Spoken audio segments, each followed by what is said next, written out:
Welcome into the PFN Bengals podcast. I am Dallas Robinson. He is Jay Morrison. Jay, you saw Kevin Hart this weekend. I saw Dune 2. We're both relaxed. We're ready for all this free agent action. How you doing today, Jay? I'm doing great. It's my favorite time of the year. It's a busy time of the year. I love March Madness. I run a lot of brackets and pools for the tournament. Um, Free agency is still. I mean, the Bengals are still working, so Yeah. it's an exciting time from that end of it. Starting to look ahead to the draft. There's just opening days right around the corner. This is probably my favorite time of the year. Same here. There's so much going on, but in a good way, right? There's a ton Mhm. going on.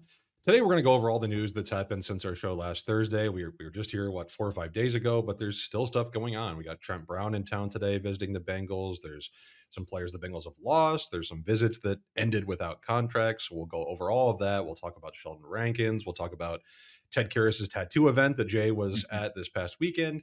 We've got something saved fun for you at the end of the show that, of course, Mr. Jay Morrison has a bracket based game for us to do. So we're gonna do a bracket of Bengals free agent signings during the Zac Taylor era and kind of go through the best signings and put them into seeds and see what we come up with here at the end of the show. So make sure you stick around for that. We're going to start off the top of the show here talking about Trent Brown. He's the news of the day. He is in the building, former New England Patriot offensive tackle. Jay, I mean, we've pinpointed Trent Brown, I think, from day one of free agency, Yeah. from our shows back weeks and months ago, that Trent Brown is like maybe the perfect fit to play right tackle for this current Bengals roster construction. Bengals might see it the same way. He's in town. He's visiting today. We'll see if a contract comes of this in the next few hours, the next few days, and what have you. But Jay, what's your initial response, I think, just to Trent Brown being in the building and what he could offer to the Bengals were he to kind of agree to a contract here in the next couple of days? Yeah, it kind of reminds me of the Riley Reef thing a couple years ago where it was the last real chance to get a real dude, and they've got him in the building. He's played left and right tackle in his career. You're talking about you need a starting right tackle, you need a swing tackle that can play both. The Sheldon Rankin signing showed that when they're in a pinch, they're willing to kind of look the other way at the age 30 thing. Trent Brown will be 31 next month. I just, I they need to get him signed. They cannot let him walk out of the building. And I don't know what his market is going to be, but I think you can get him for 2 years, maybe 1 year, even higher, or 2 years, and kind of work it the way they did the Sheldon Rankins deal with a lot more upfront, and then you can get out of it next year. I just, if they don't sign him, there's not a lot of attractive options after No. that. And you know, the Trent Brown thing with the age. So I looked at this. Um, Last year, there were 13 tackles aged 31 or older that started at least 8 games. There 13 of them. There was no other position that had more than 8 guys that were Mhm. 31 or older that started that many games last year. It's I guess you would say, age isn't the same for every position, and there's something to being a savvy vet and having seen all the pass rush moves and all that. And I don't think a little concerned about Trent Brown is only played I think 36 starts the last 4 years. He's had some Yeah. injuries, but of those 13 that started at least 8 games last year, age 31 or more. I mean, they were Pro Bowlers, and they were talking about Trent Williams and Lane Johnson and Teron Armstead. Sure. They were real dudes. And so I'm not saying that Trent Brown can be a Pro Bowler, but they need him. This is one of those things where we talk about all the time. The Bengals put a value on a guy and they're not going to go over it. They probably need to go over it if they have to, and find a way to keep him in Cincinnati. Don't let him leave Cincinnati without a deal. I totally agree. I mean, the first thing I love about Trent Brown is just the sheer size, right? Yes. 6'8", 360 pounds. Like, can you imagine the offensive tackle bookends the Bengals would have with him and Orlando Brown? I Yeah. mean, who is getting past that? I just think he's a really, really interesting fit. I had kind of forgotten that at one point Trent Brown was the highest paid offensive lineman in the history of the NFL. Like, I Mhm. totally forgot about that when he signed 4 years, $66 million with the Raiders in 2019. He was the highest paid lineman in the history of the NFL. Like, that's kind of crazy to think about. He spent time at right tackle, left tackle, bouncing between the Raiders and New England for a few years. He just wrapped up a 2-year, $13 million contract to the Mhm. Patriots.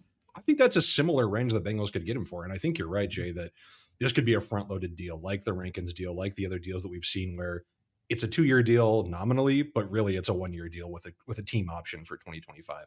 I think that's the type of deal that you could see with Trent Brown. Injuries are a huge concern. You're right. I mean, if there's something to say negatively about Trent Brown, you have to start with injuries. He missed 6 games last year. He had a concussion, chest injury, ankle injury, hand injury, and illness. Missed 6 games in 2017, 5 in 2019, 11 in 2020, 8 in 2021. Availability is a problem. Availability is a real problem here. I think we can all admit that. But as we've said from the beginning, the Bengals are looking at a two-pronged approach of adding a veteran and adding a probably a round one or round two offensive tackle.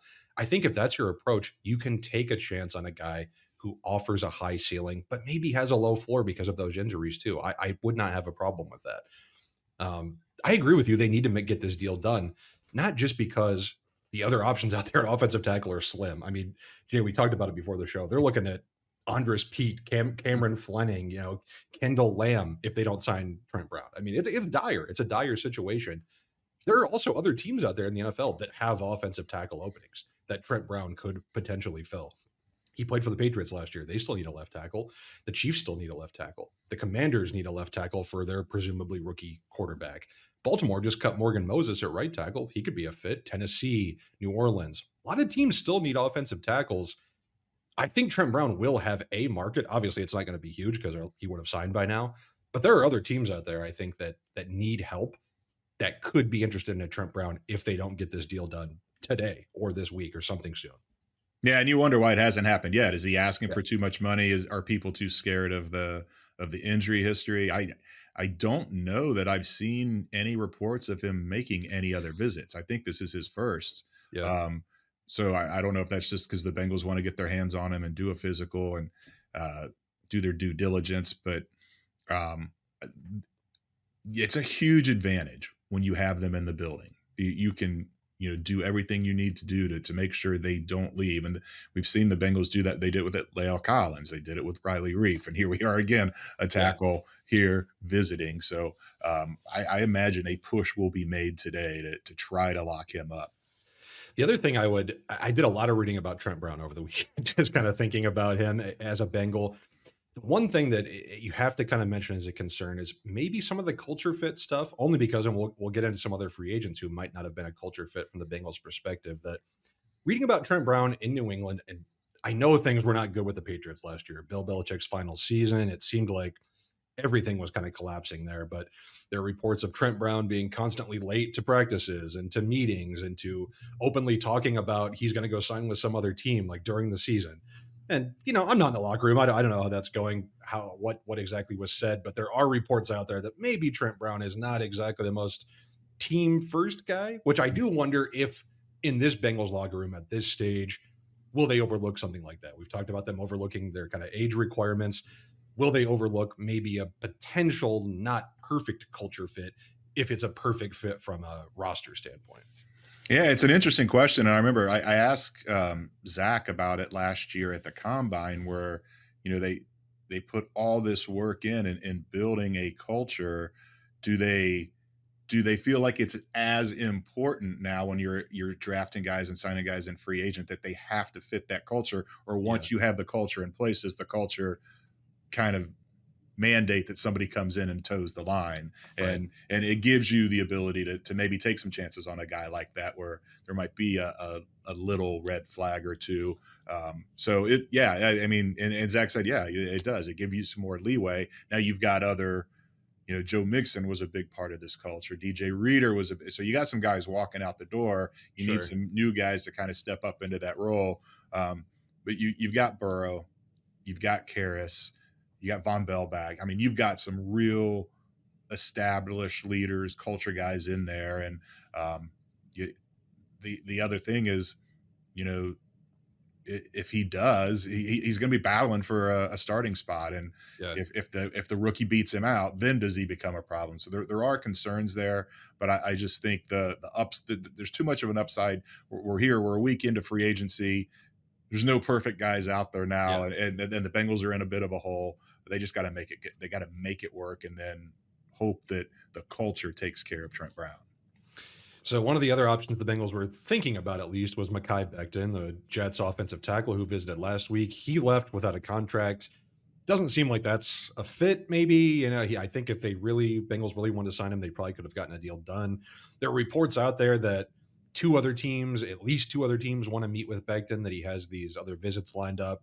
I have not seen any actual reports of him meeting with any other teams. So maybe his asking price comes down, and maybe there's a fit down the road. But for now, at least, it doesn't seem like Becton is going to be on the table as a Bengals right tackle. It seems like they're more leaning in this Trent Brown direction. Yeah, I mean, he's younger, so he made sense to be the one to bring in first, but Yeah. he's got injury issues. He's got I don't want to play right tackle issues. Yeah. I just don't think that he is going to be or he wasn't a fit, and that's why they let him get away and take the other visits wherever those may be. I wouldn't rule it out 100%, but I'd be surprised even if Trent they can't get Trent Brown done and he signs somewhere else. I don't know that you'd see them go back to Becton. Some of the other offensive linemen we saw come off the board. Tyron Smith signed with the Jets. I don't think anyone thought Tyron Smith was coming to Cincinnati to play right tackle, No. but still interesting, and in that it thins out the market a little bit. Yosh Nijman signed with the Panthers. He's somebody I've talked about this offseason, thought he would be a really good high upside option is at least a swing tackle, if not a starter. It looks like he's going to be a swing tackle there in Carolina. And then at guard, Kevin Zeitler, old friend, he found a landing spot with the Detroit Lions. I think a perfect fit.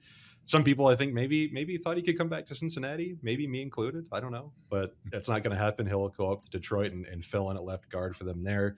But yeah, the options are getting thin. So I think if Trent Brown is not the option today or in the coming days, the Bengals are going to have a real question at right tackle. I really do think that. I think that's obvious to anyone that's been following the team. Let's move over to the other trenches, Jay. Defensive tackle is obviously still a hugely important position on this team. Sheldon Rankins signed last week to a 2-year deal. Those contract details came out. Nominally, it's a 2-year deal with $24 million total. Really, it's like a 1-year, $14 million deal with a $10 million option for next season. So it's, again, these contracts are deals that the Bengals can get out of if they need to. Sheldon Rankins, the press conference, Jay, you were there, the opening press conference, just wow. What a great human being. What a great, funny person Sheldon Rankins is. Like, the play recall, I think, obviously, to Yeah. like remembering specific plays against the Mhm. Bengals and talk about his amazing performance against the Bengals this season when he had 3 sacks and 9 pressures and what he could have done. I mean, just give us a sense of what that kind of press conference was like. I mean, watching it from home, he was incredibly entertaining. And speaking of culture, it feels like a type of guy who's going to fit in the Bengals locker room. Yeah, yeah, he seemed like the perfect fit. And I just loved how, he's he if he was on another team, he probably wouldn't have been willing to call out Alex Kappa and say I was Yeah, kicking his ass all day. But he's like, yeah, we're teammates now. I can say it, and right. just a really honest guy and just driven. I mean, he talks so much about, and it wasn't really in direct. Nobody was saying asking about it being 30 or that, but he just talked a lot about how he feels he's still ascending, and there's always that push to get better, and coming back off of 2 Achilles injuries in 1 year, and he's like, it's you're not fighting just to get back, you're fighting to get better, and so it's the kind of mindset they love. They love guys that love football, and not just what football can do for them. And I'm sure he's thrilled to have the big payday, but that's not what's motivating this guy. And it's really it's I guess third time's a charm. I mean, they Yeah. made a run at him a couple years ago. He signed with the Jets. They made a run at him again last year, and he went to Houston. So now they get him. He's had great success against the Bengals. He was not just willing to go into details about what he did in that game in Week 10 last year, but he was pointing out whipping Clint Bowling's butt 1 year and sacking Andy Dalton, and the game winning sack he had when the Jets upset the Bengals on Halloween in 2021. He remembered it all. He's going to be a fun guy to talk to in that locker room this year, and hopefully for Bengals fans, a fun guy to watch get after the quarterback. He kind of bristled at the notion that he's not a good run defender, right? I mean, that was something that we had talked about last week, that at least by PFF grades, he has not gotten his plaudits for against the run, his play against the run. He kind of mentioned that. He seemed like aware about that maybe Mhm. he is a better run defender than maybe people think. But yeah, incredibly impressive player. Interesting, I think, is a former first round pick who's kind of had to like grind his way through the NFL. Like he he never landed at, the 5-year, $120 million contract Yeah. that some former first round picks do. He's become something of a mercenary, and I think he's okay with that. And it's interesting what you're saying too. Like he's got a it seems like he has that growth mindset where he's not a guy who's, oh, I'm a former first round pick who's just going to kind of rest on my laurels. He's interested in bringing something to this team that they don't have. And who he's going to try and replace, I mean, not one for one, is DJ Reader, because DJ Reader signed with the Detroit Lions this past week for a pretty similar contract to what Sheldon Rankins received with the Bengals. Obviously, they play different positions. One Mhm. one is a nose tackle, one is more of a three technique pass rushing specialist. But Rankins did talk about, if he could replace Reader one for one. And I think there's something to be said of replacing Reader's personality too. I mean, that was a big part of DJ Reader in the locker room, was Mhm. having that honesty and that face to face mentality that I think Sheldon Rankins can kind of bring. It is interesting though. Are the Bengals still going to pursue a true nose tackle to replace DJ Reader? We saw Teair Tart come in for a visit. Doesn't seem like he's the best cultural fit. I mean, this is a guy that we saw kind of push his way out of Tennessee because Mhm. he wanted a new contract. I don't even remember a situation like that where a guy who is still essentially on a rookie deal is forced his own release from a team. I don't remember a situation like that. I think the Bengals have to be concerned about that. They obviously have sources now in Tennessee with Brian Callahan there. Yeah. They can get the real story. I think that's probably going into why Tart has not received a contract yet. But there's still a big hole, I think, Jay, at nose tackle. And if they don't go with Tart, I'm not sure. We talked about with offensive tackle, the options just are not there anymore on the free agent market. If it's not going to be Tart, who are they going to sign to replace a DJ Reader? Yeah, and that's the thing where, Tart, age-wise, production-wise, it felt like such a fit. They had him in the Yes. building, and the fact that they let him get away kinda leads you to believe that there was something they didn't like Yeah. in their meeting with them, and as you mentioned, they're probably getting some intel from Tennessee, from Ram Carthon, the GM, who just hired Brian Callahan as the head coach. So Yeah. you never say never, but he's kind of like Becton. It's like a position of need like that, and you let the guy get out of the building, they're probably not walking back in. Um, if you're looking at options, it's again you're going to the wrong side of 30. That's what we're Yeah. talking about here. Um, but Jonathan Hankins, he'll be Yep. 32 later this month. Um, 6'3", 320. Last year 1.3 million. That's all he played on. Yeah. He's been productive in this league. He was 87th out of 153 in run stopping Mhm. defensive tackles last year by PFF. So not Yeah. awful. It's just you're getting down to it. With after Tart, there's just not. No. I mean, You could sign Calais Campbell if you want, but he's 38 years old and he's not a true yeah, nose tackle. I mean, you can right. sign Lawrence Guy from the Patriots. He's 34. I mean, there's just not a lot of guys out there. And one that I'm interested in, and it's you can't bank on it, but they really like Dominique Davis, what he did Oh last yeah. year in the preseason, and he's back, 6'2", 326. He could be a guy that, where they feel really comfortable with him, and that's why they're not as aggressive. I Yeah. don't think he's the answer by any mean, but you're looking at it right now, and you're like, geez, they don't have anybody that can do that. And they do have that guy there, that could maybe be a rotational run stuffer, but they've got to figure it out and get one. And I think, if the Tart thing, like, it doesn't look like it's going to happen, maybe this opens the door for one of their favorite draft moves, and that's trading back, Yeah. because there's not run stuffers. There's a lot of good D tackles in this Yeah. this draft class, but they're all three techs. There's one true nose guard, and that's Tavondre Sweat from Yeah. the Texas, and probably a reach at 18, Yeah. and probably a gamble that he's going to be there in the second round for him. So maybe they slide back, pick up an extra pick, and take him first, and then get it if they get Trent Brown, if they get a tackle they feel good about. Maybe they wait till the second round to draft an offensive tackle. I know there's a lot at play here, but I Yeah. just it's the big reason they were 1-5 in the division last year is they could not stop the run, against those division opponents, and they've done nothing to address it yet. It was the biggest need coming into free agency. I shouldn't say nothing because maybe Sheldon Rankins can, but Yeah. I'm just surprised that we're still sitting here 8 days into free agency and they have not signed a nose guard. I am too, and it made me look at, are there guys that the Bengals could trade for?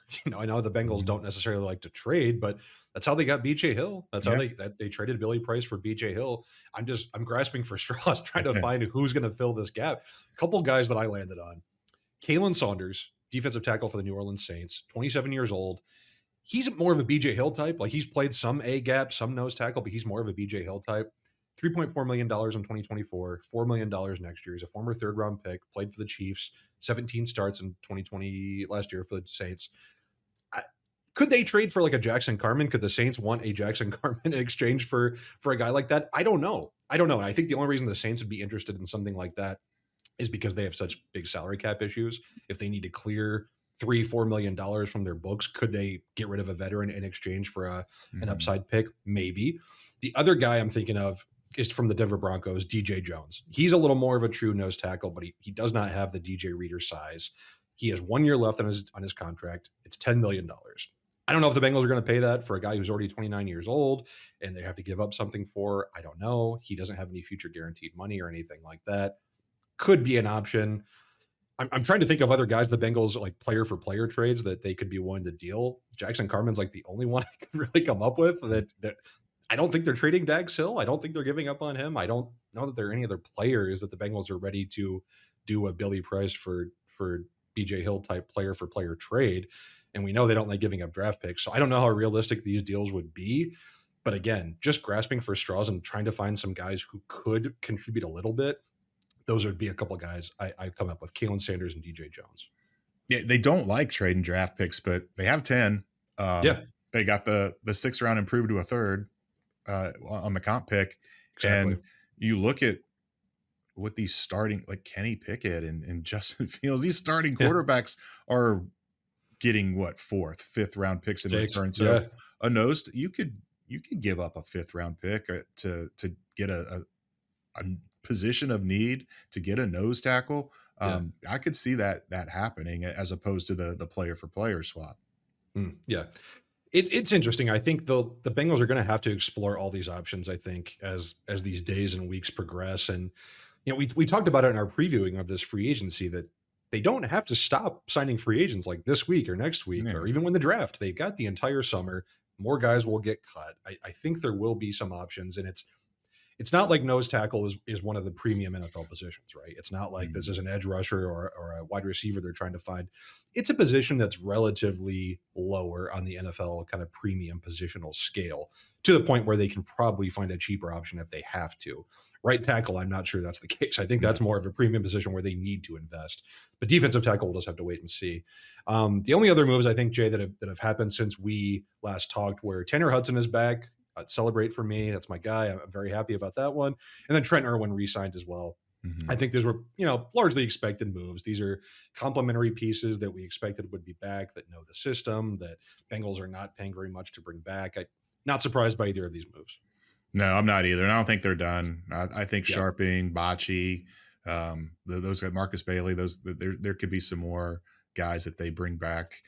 But yeah, Hudson made all the sense in the world, and Ti makes all the sense in yeah, the world. absolutely. There's just a lot to like about that guy, and he just every time he gets thrown in the starting lineup, he produces. He has big games, and he takes some shots. Like, he is fearless going over the middle, and just really respect the career that he's carved out as an undrafted guy. And the Bengals wanted him. The Bengals wanted him that year he came out, and he said no and went to Miami. And then Miami let him go middle of that Yeah. season. And Zac Taylor called him up and said, "Hey, you ready to fire your agent yet?" And they got him. They brought him in. They knew they wanted him, and he's gone from undrafted free agent to really carving out a nice role for the Bengals. I mean, I would not be surprised if he is the third leading target getter among Bengals receivers next year, like above Charlie Jones, above Yoshivas. I would not be surprised. I would not be surprised if that happens. Um, couple other things we want to talk about. Jay, you were at Ted Karras's tattoo event this weekend, Yes, St. amazing. Patrick's Day. Yes, just tell us all about this. Jay wrote an amazing article, or a couple articles, really, talking about this event where Ted Karras was letting everyone get Cincy tattoos and giving money to charity.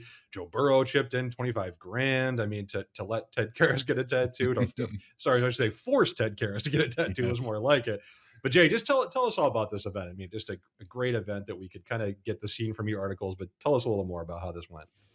Yeah, so when Ted was nominated for the Walter Payton Man of the Year award, he was they also had a charity challenge on social media and the most likes and replies and all that, and the Bengals made Ted the winner, and he said if they won the charity challenge, or the Bengals fans made him the winner, he promised if they made that he would pay for anybody that wanted it to get a Cincy hat logo tattooed on their body. And he did. He won. They initially were going to try to do this March 10th at Lunken Airport. And they decided that, number one, the date didn't work for some reason. And then they weren't sure what they would do at Lunken Airport. There's just not a lot to do other than show up and get your Right. tattoo. They had this at the Foaling Warehouse, and it was incredible. Every major Bengals sponsor was there with a booth. They had it was St. Patrick's Day, so they had a green Skyline chili, the green noodles. Oh yeah. They had a contest. Who could eat a three-way the fastest? The winner downed an entire three-way in 26 seconds. Oh my God. They had free throw shooting, they had cornhole, they had field goals set up outside.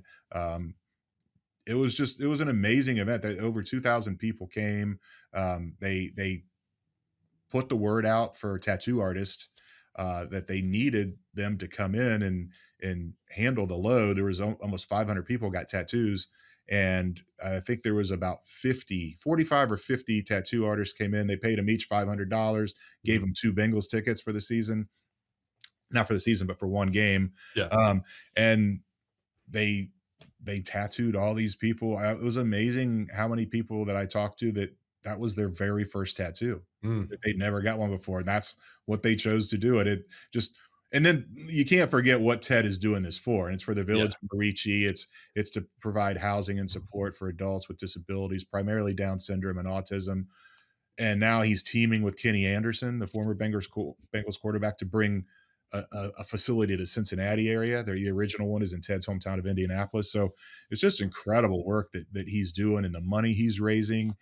He said the money they raised off of this, they can pay for another 75 adults to live worry free at Amazing. his place. And just what he's done. I mean, the being a center, you're kind of a nameless, faceless guy, and for Yeah. him to be so embraced by the Bengals fans and to do so have take that popularity and turn it into something so good. It's just really impressive. And Zac Taylor came out. Trey Hendrickson came and signed for 2 hours. Brad Robbins was there.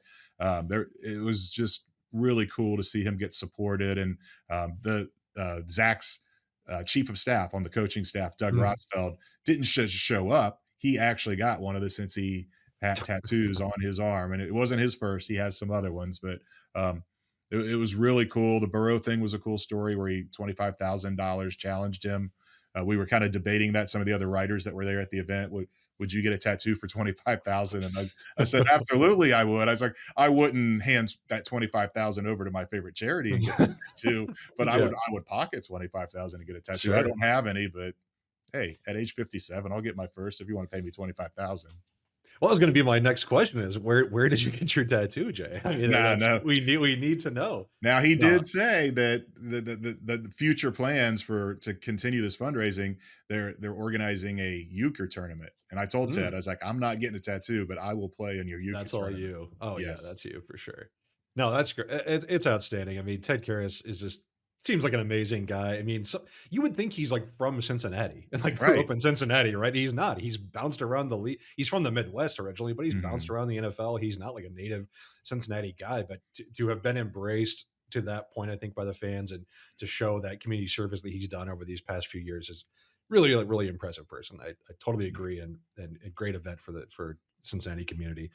Um, let's finish up, Jay, with a little March Madness Okay. NFL bracket crossover. Now, it's a lot of people's favorite time of the year. I know it is for you and I. We love March Madness. We love NFL off season. So let's combine these couple things. Jay, you want to go over this kind of little bracket game that we have designed for everyone today?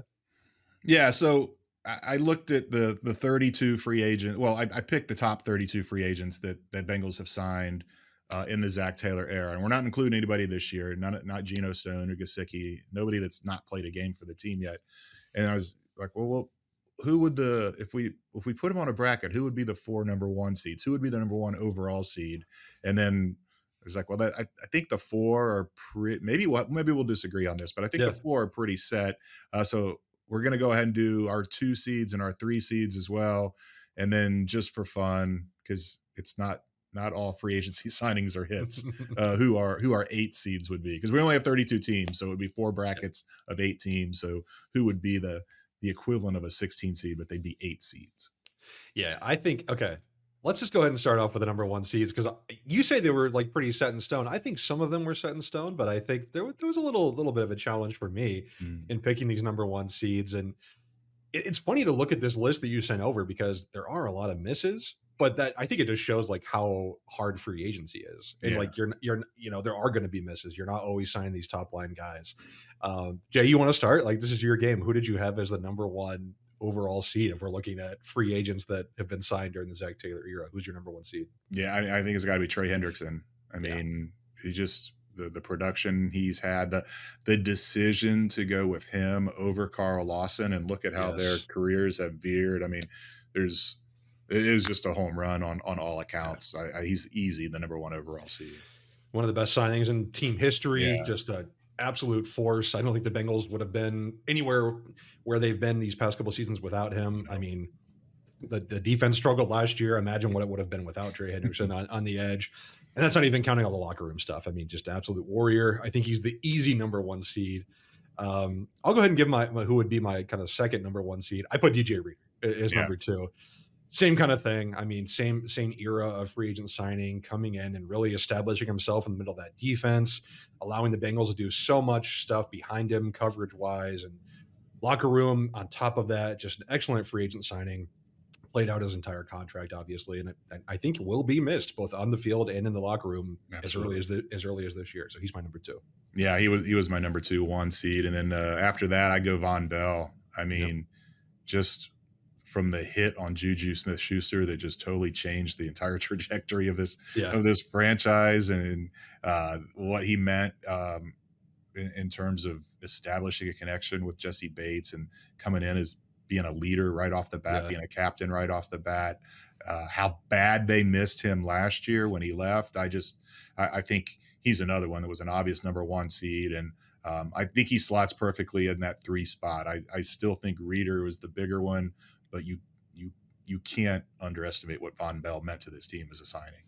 Absolutely not. Incredible signing. I mean, the tipped interception that he had against Yeah, Patrick Mahomes in the championship game, we'll just never forget, obviously. And to see him back this year, I think will be huge for the communication on the back end.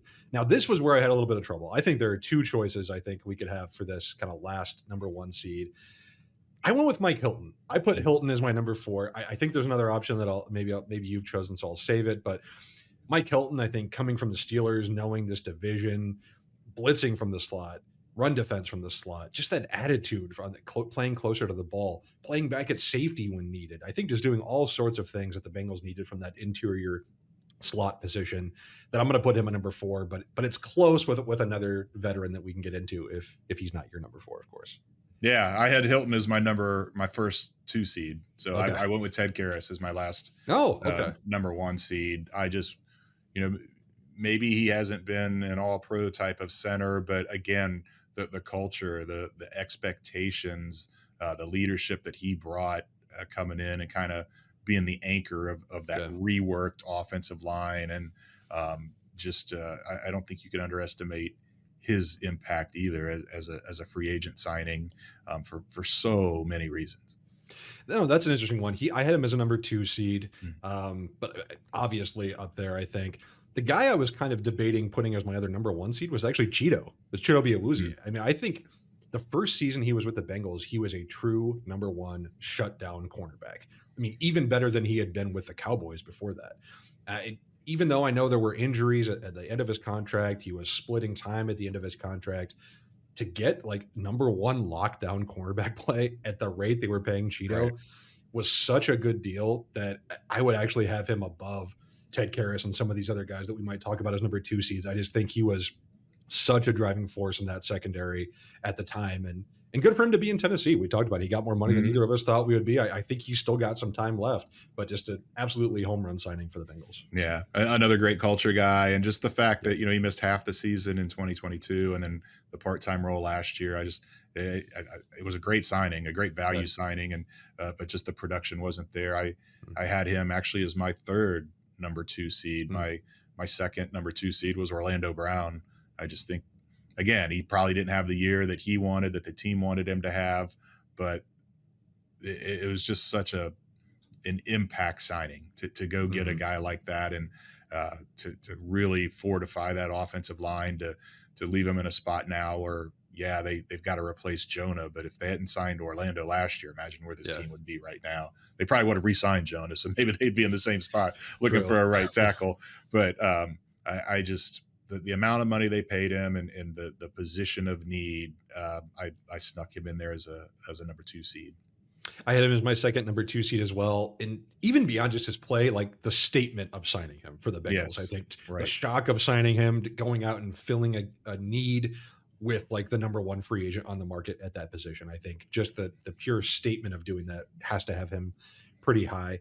I mentioned I had Ted Karras as my 4th number 2 seed. My other number 2 seed, I actually had Alex Kappa. Yeah, me too. Right guard, okay, just a solid player. I don't think he's been a Pro Bowler, I don't think he's been an All-Pro, but he has held down right guard at a I would say above average level during his time here. I don't think he's been some amazing right guard who's going to win awards, but he has held down the position. He has lived up to his contract.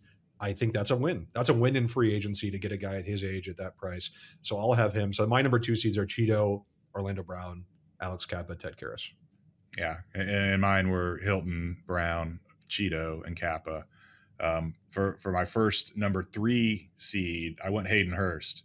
I mean, Okay. just 1 year, but for him to come in, he was again an impact guy in terms of bringing an attitude and a kind of a ferocity to the way he blocked. Yeah. Um, really a cheap flyer, and he put up the same numbers that Uzama did after they let him walk. And Sure. I just think that he meant, even though he was only here 1 year, he meant a lot. And he was the exact kind of signing they look for when they Yeah. get these guys on lower prove it deals, and it worked out perfect for him. Yep, I had him as my 4th number 3 seed. I Oh, think really filled a role for the Bengals at the time, and I'm glad he found a contract with the Chargers because we weren't sure if he was going to continue his career after he was having hmm those amnesia episodes after getting a concussion last year. So good for him. My number 1 3 seed was actually Larry Ogunjobi. yeah, Thought he did a really good job when he came in. I know it was just the one season, but true AFC North veteran. He's now played for Cleveland and Cincinnati and Pittsburgh. I mean, maybe he'll go to Baltimore after this. I don't know. But I think just for the 1 year, I think what he was able to do, pushing the pocket, playing against the run, I think he was a really good guy on the interior there. So I've got him as my top number 3 seed. My second number 3 seed, I think, could get me in trouble here, but he started a lot of games for the Bengals. I'm going to put Eli Apple. I yeah, really do. He played a role. He was decent at times. He was decent at times. I know he had his issues. I know he was a problem like off the field and on social media and wherever else you could be a problem, but he played a role. He played a role for the Bengals during 2 really good Bengals seasons, 30 total starts between 2021 and 2022. I think the Bengals are pleased that he's probably not on the roster anymore from both yeah. a locker room and a performance perspective. But at the time, I think Eli Apple did what he was asked to do. So I have him as my number 2, number 3. Yeah, Ogunjobi was my second three seed, and then Eli was my third. It Okay. was the same thing. They got him in the middle of the summer for dirt cheap, and he ended up being a very I mean, he started the Super Bowl, and Yeah.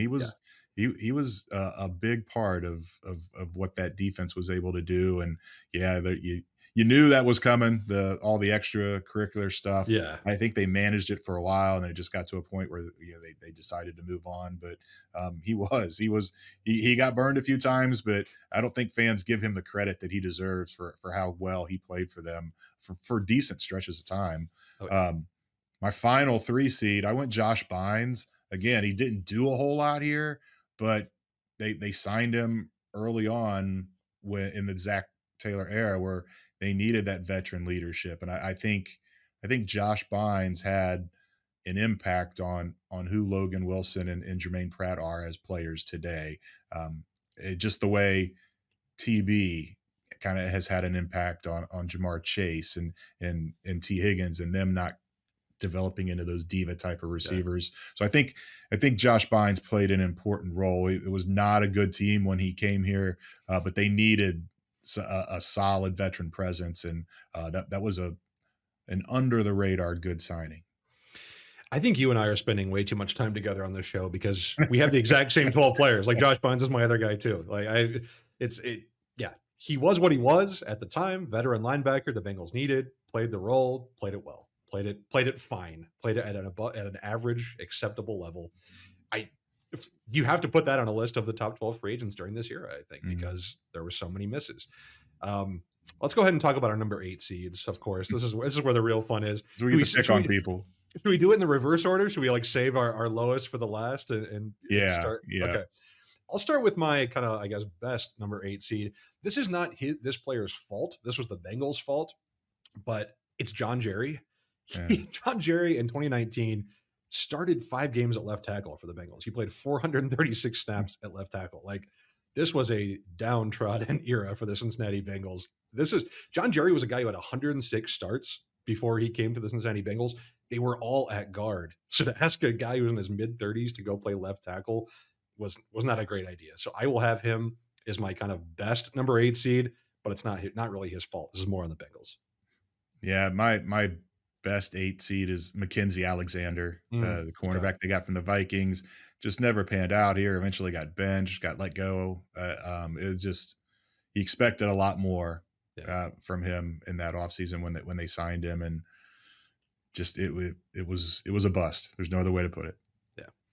Yeah. Yeah, he was not on my list, but he was definitely in consideration for me. My next one, God, we just talked about him too much on this show already. Irv Smith, I'll put him Yeah. on the list. Not that anybody expected him to be, the next Travis Kelsey or George Kittle, but I think people were expecting Irv Smith to be more along the lines of what Hayden Hurst offered, or Mhm. CJ Ozama, and he just was never that. He maybe he's been living on that second round draft capital throughout his NFL career.